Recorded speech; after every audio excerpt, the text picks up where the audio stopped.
নমস্কার সবাইকে। আপনারা কেমন আছেন? আশা করি ভালো আছেন। আমার চ্যানেলে আপনাদের স্বাগত। আজ আমি আপনাদের রথযাত্রা স্পেশাল গজা করে দেখাবো। আমি প্রথমে 200 গ্রাম ময়দা নিয়েছি। এবার ওই ময়দাটা একটুখানি লবণ আর 4 চামচ সাদা তেল দিয়ে ভালো করে মাখিয়ে নিলাম।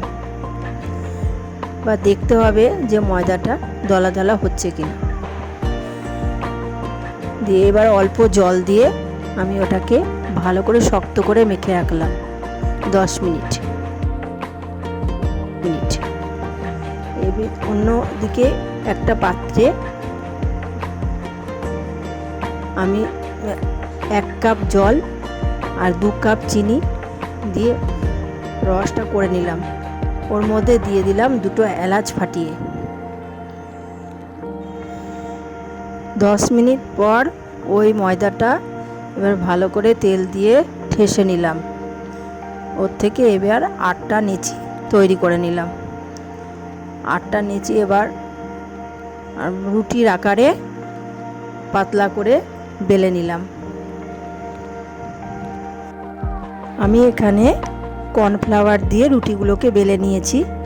আপনারা চাইলে ময়দা দিয়েও রুটিগুলোকে বেলতে পারেন। এবার একটা রুটি বসিয়ে তার উপরে ভালো করে তেল মাখিয়ে দিলাম। দিয়ে এবার কর্নফ্লাওয়ার ভালো করে মাখিয়ে নিলাম। নিয়ে তার উপরে আমি আরেকটা রুটি বসিয়ে দিলাম। এই করে আমি আরও 2টো রুটি বসিয়ে দিলাম।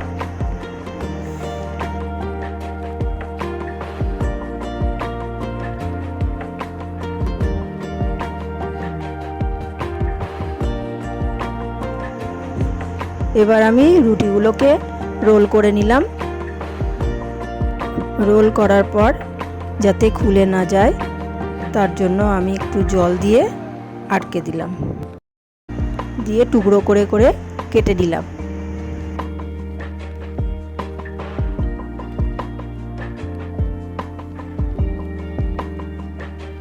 ওই টুকরোগুলো এবার আমি বেল্লা দিয়ে একটু করে বেলে নিলাম।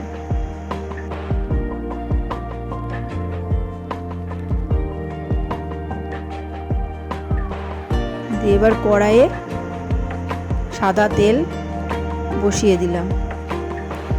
এই রেসিপিটায় আমি পুরো সাদা তেলের ব্যবহারই করেছি। আপনারা সাদা তেলই ব্যবহার করবেন। এবার কড়াইয়ে তেলটা ভালো করে গরম হলে টুকরোগুলো সব একটা করে ভালো করে লাল করে ভেজে নিলাম।